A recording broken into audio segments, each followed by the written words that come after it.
I really wanted to do a good job tonight. So I prepared.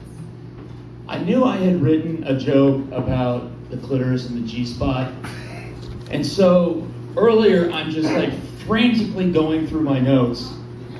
And after about 3 minutes, I was done. So you don't get that joke tonight. I couldn't find it. There's a new play that opened in DC this week and it's sold out. It is called Diddler on the Roof. I hope that when I die, my wife does something smart with whatever little insurance money she gets.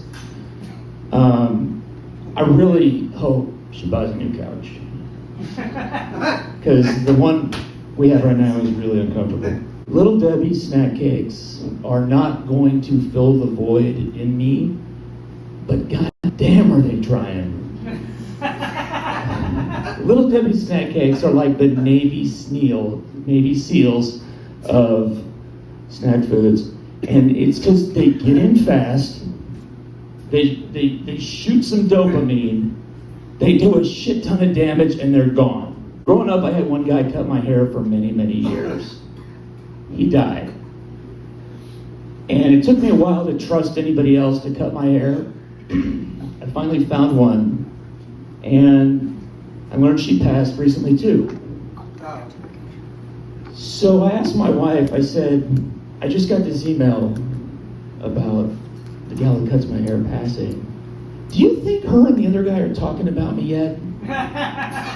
Sharing hair stories in heaven? Yeah.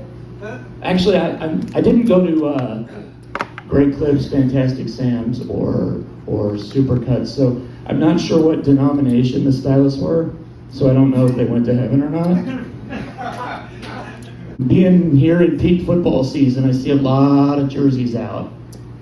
And do you know how much those things cost? They're like $200.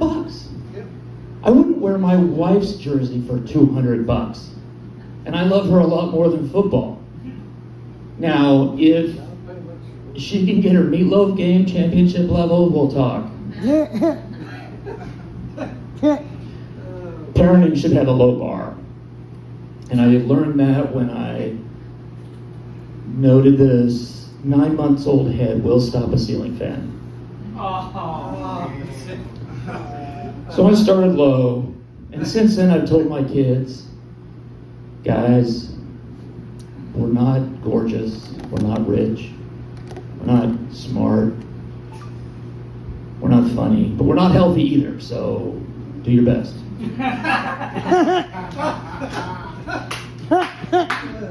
I think some of that family stuff is genetic. My uncle called when my first son was born and he said, hey, congratulations. Does he have the O'Donnell cock? And I was holding the baby.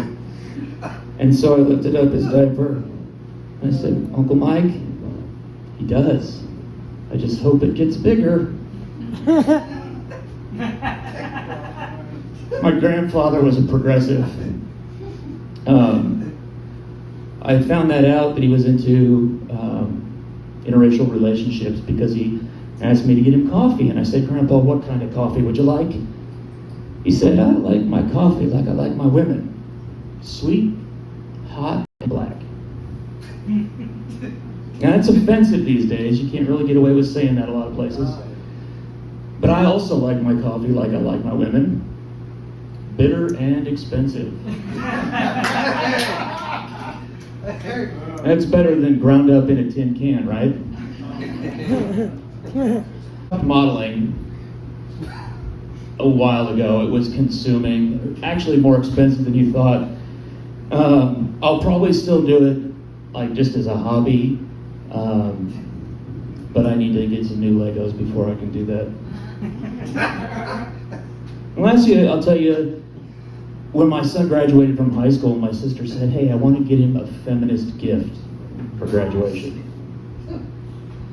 I told her, I said, well, your brother's getting him $100. So how does 70 sound for you?